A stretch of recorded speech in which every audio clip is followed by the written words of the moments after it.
الحمد لله رب العالمين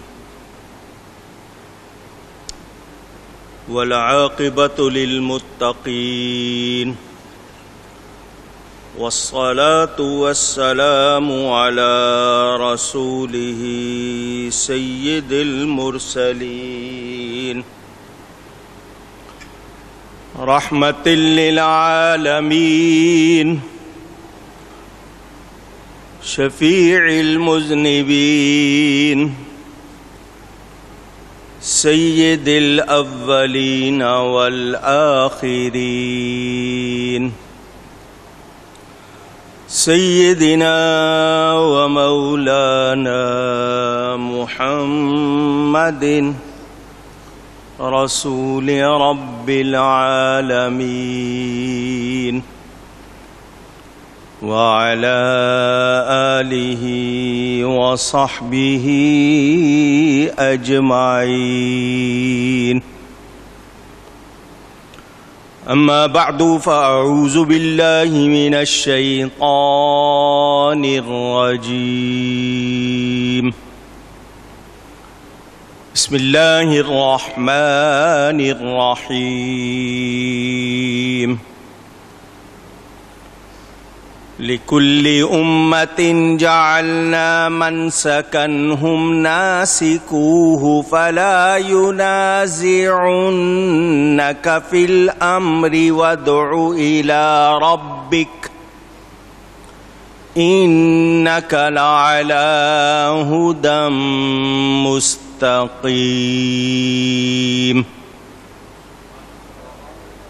وَإِن جَادَلُوكَ فَقُلِ اللَّهُ أَعْلَمُ بِمَا تَعْمَلُونَ.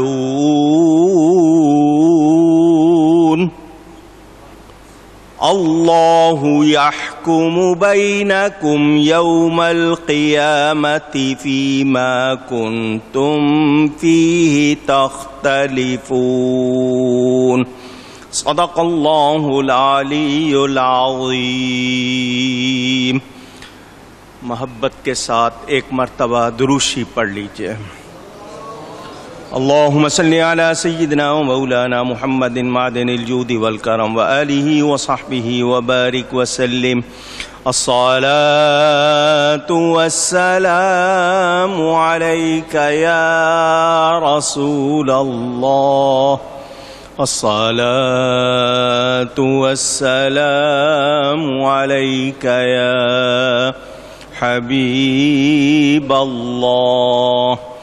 الصلاة والسلام عليك يا رحمة للعالمين وعلى آلك وأصحابك يا شفیع المذنبین.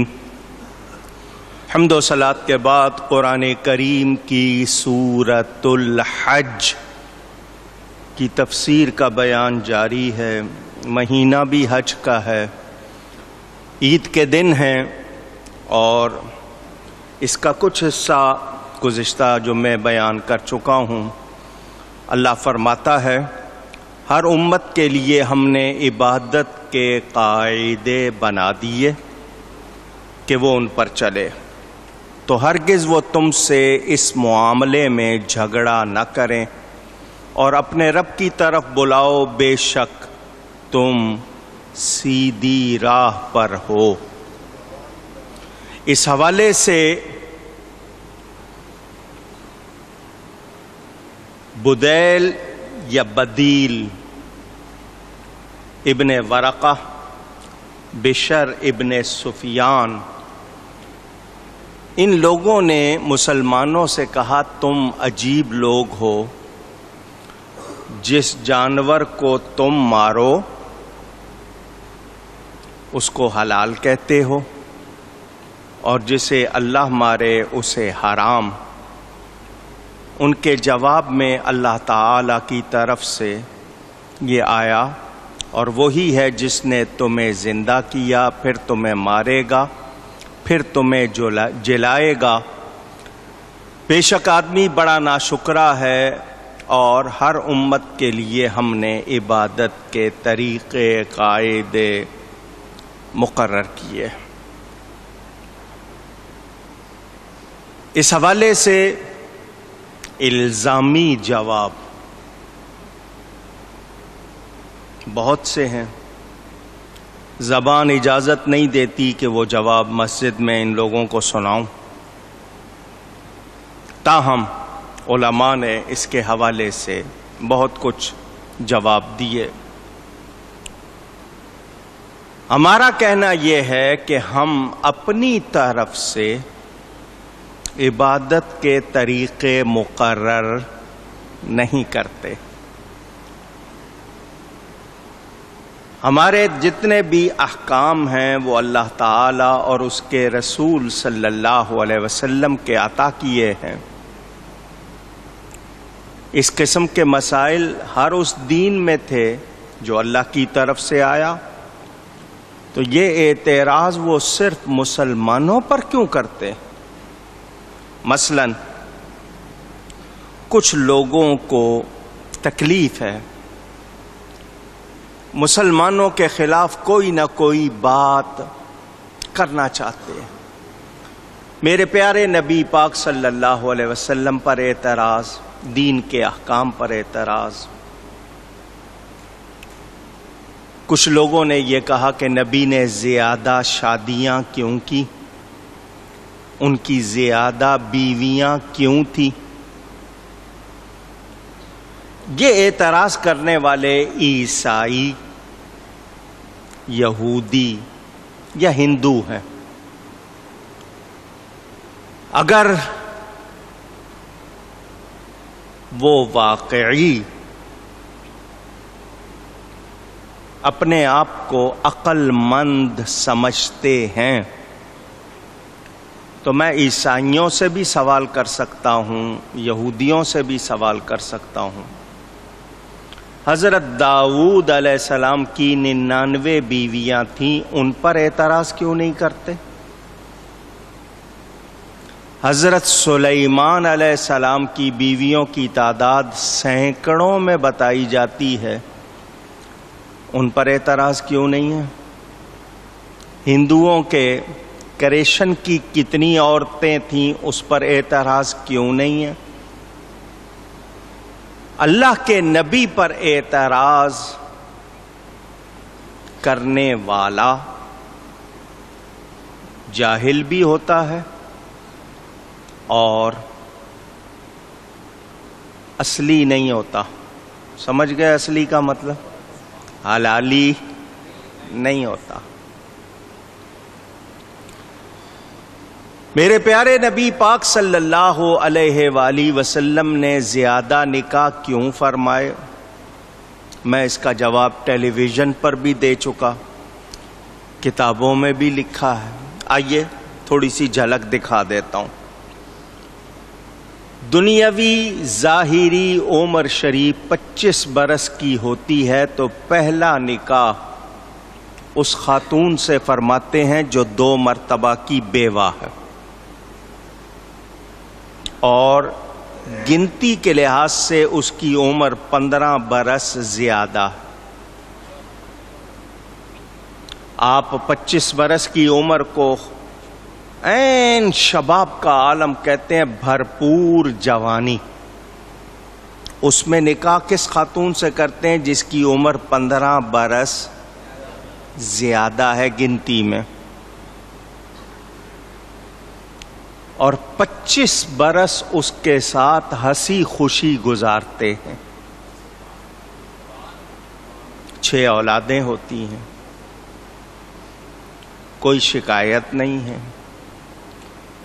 50 برس کی ظاہری طور پر گنتی کے لحاظ سے دنیاوی عمر شریف ہو جاتی ہے، جوانی تو گزر گئی۔ عقل والوں سے، دنیا کے جو عقل مند کہلاتے ہیں، ان سے بات کرنا چاہتا ہوں۔ جو اصل جوانی کا ٹائم ہے اس میں کسی کنواری سے، نو عمر سے نہیں بلکہ 15 برس زیادہ اور 25 سال اس کے ساتھ ہنسی خوشی گزارتے ہیں۔ کیا کوئی اعتراض کی گنجائش رہ جاتی ہے؟ اس کے بعد جتنے نکاح ہوئے ہیں، کوئی 1 مرتبہ کی بیوہ، کوئی 2 مرتبہ کی بیوہ، کوئی 3 مرتبہ کی بیوہ، کہ ان کے قبیلے خاندان مسلمان ہو جائیں، خود فرماتے ہیں مجھے عورتوں کی حاجت نہیں۔ اچھا، میں ایک بات آپ کے سامنے اور بھی رکھتا ہوں۔ آپ لوگ اگر دنیا کے لحاظ سے سوچتے ہیں، میں دنیا کے لحاظ سے بات کرتا ہوں۔ جنت میں ایک مرد کو 100 مردوں کی طاقت ملے گی۔ ہر جنتی مرد کو آواز آئے، ایک مرد کی اتنی طاقت ہوگی جتنی 100 مردوں میں ہوتی۔ نبی پاک صلی اللہ علیہ وسلم کو دنیا میں 40 جنتی مردوں کی قوت حاصل تھی۔ کتنے ہو گئے؟ گنتی والے بتاؤ۔ 4000۔ جس مرد کامل میں 4000 مردوں کی طاقت ہو، اس کو 8000 تو شادیاں کرنی چاہیے۔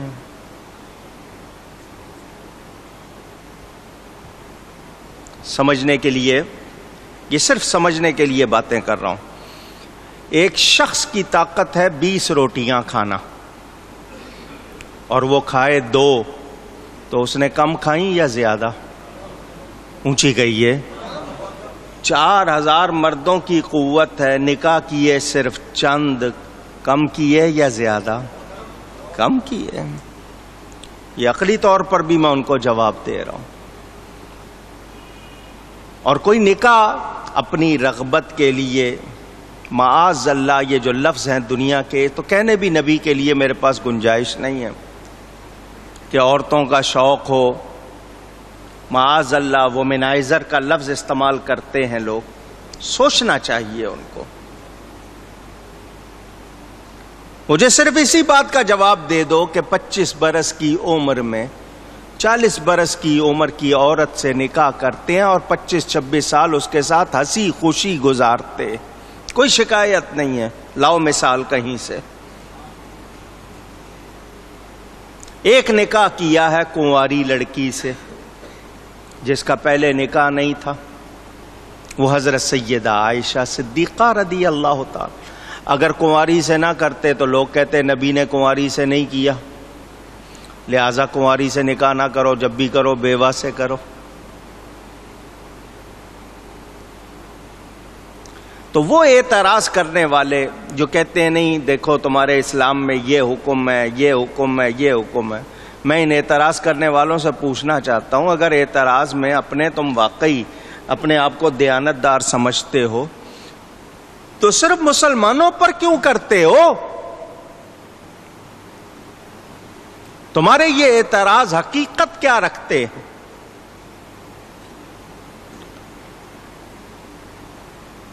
ہر جانور کو موت کون دیتا ہے؟ اللہ تعالی۔ مگر اسی رب کا حکم ہے کہ اللہ کے نام پر حلال جانوروں کو ذبح کرو، وہ تمہارے لیے حلال۔ اگر اللہ کے نام پر ذبح نہیں کیا تو وہ تمہارے لیے حلال نہیں ہے۔ مردار، آپ لوگوں کے ہاں لفظ مردار ہے، انگلش والے ڈیڈ میٹ کہتے ہیں، وہ بھی اس کو منع کرتے سوائے مچھلی کے کہ اس میں وہ رگ ہی نہیں ہوتی جس کا خون بہایا جائے، وہ ہوتی ہی نہیں ہے۔ وہ مچھلی جس کا آپ شکار کر لیں، کیونکہ اس میں وہ رگ نہیں ہوتی، وہ ایک مردار ایسا ہے جو حلال ہے۔ لیکن جو جانور چوپائے وغیرہ یا پرندے ہیں، سب کو اللہ کے نام پر ذبح کیا جاتا ہے، ان میں سے بھی وہ جو حلال ہے۔ تو یہ کس کا حکم ہے؟ اونچی تو کیا پہلی قومیں نہیں کرتی تھیں؟ مسلمان کہلانے والوں سے پہلے جو دوسری امتیں قومیں تھیں، کیا وہ ایسا نہیں کرتی تھیں؟ ان پر اعتراض کیوں نہیں کرتے؟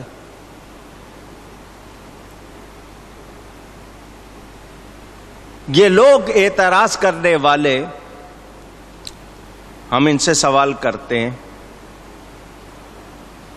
اپنے ہاتھ سے پتھر، لکڑی، لوہا، پیتل جو چاہے تراش لیتے ہو، مورتی بنا کے اس کی پوجا کرتے ہو، ذرا یہ تو سمجھا دو،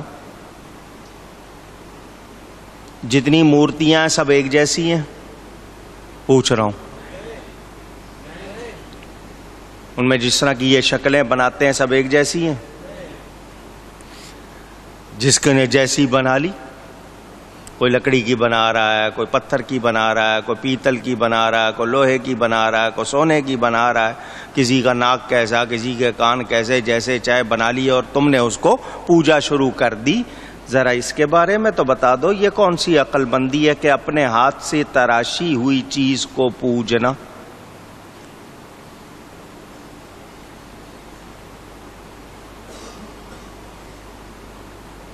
گندگی کے لحاظ سے باتیں کروں تو ان کی خوراک اور ان کی عادتیں بتاؤں آپ کو، تو آپ کو پتہ چلے کہ ان کے ہاں تو صفائی ستھرائی کا، پاکیزگی کا نام نہیں ہے۔ اسلام میں تو صفائی نصف ایمان ہے۔ کیا ہے؟ زور سے کہیں۔ یہ کمزوری آج کے لوگوں میں ہے کہ وہ صفائی رکھتے نہیں ہیں، لیکن اسلام میں تو صفائی نصف ایمان۔ یہ گلیاں محلے صاف نہیں ہیں، کپڑے صاف نہیں ہیں، یہ لوگوں کی کمزوری ہے، دین کی کمزوری نہیں ہے۔ تمہارے ہاں کیا ہے؟ تو اعتراض کرنے والے یہ یاد رکھیں کہ عبادت کے طریقے حلال حرام ہم اپنی طرف سے بناتے، اونچی کہہ دیجئے، نہیں۔ قربانی کے لیے 3 جانور، بکری، گائے، اونٹ۔ کبھی کسی نے مطالبہ کیا کہ گھوڑا بھی ہونا چاہیے؟ پوچھ رہا ہوں۔ ہرن بھی ہونا چاہیے، پرندے بھی ہونے چاہیے۔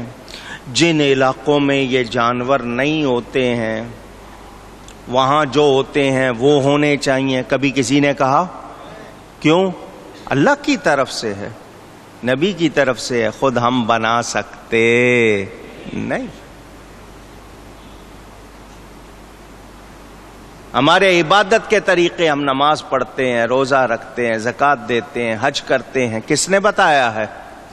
اللہ نے، اس کے حبیب نے صلی اللہ علیہ وسلم۔ خود مقرر کیا ہم نے؟ اونچی نہیں۔ ساری دنیا کے لوگ مل کے کہہ دیں کہ جی ایک نماز خاص ہم اور بنا دیتے ہیں، اس کا طریقہ الگ بنا دیتے ہیں، کیا وہ منظور ہو جائے گی؟ اونچی۔ فجر کی 2 رکعتیں ہیں فرض، کوئی کہے کہ نہیں میں 3 کر دیتا ہوں، کوئی کہے نہیں جی 4 کر دیتا ہوں، ہو سکتی ہے؟ نہیں۔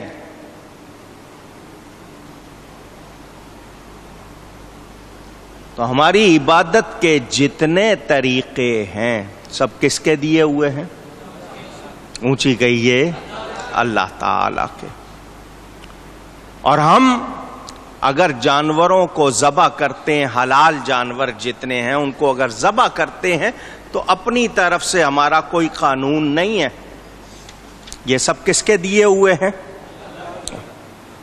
ہماری شریعت، دین اسلام، اس کے قاعدے قانون جو ہیں وہ انسانوں نے خود جمع ہو کر بنائے نہیں۔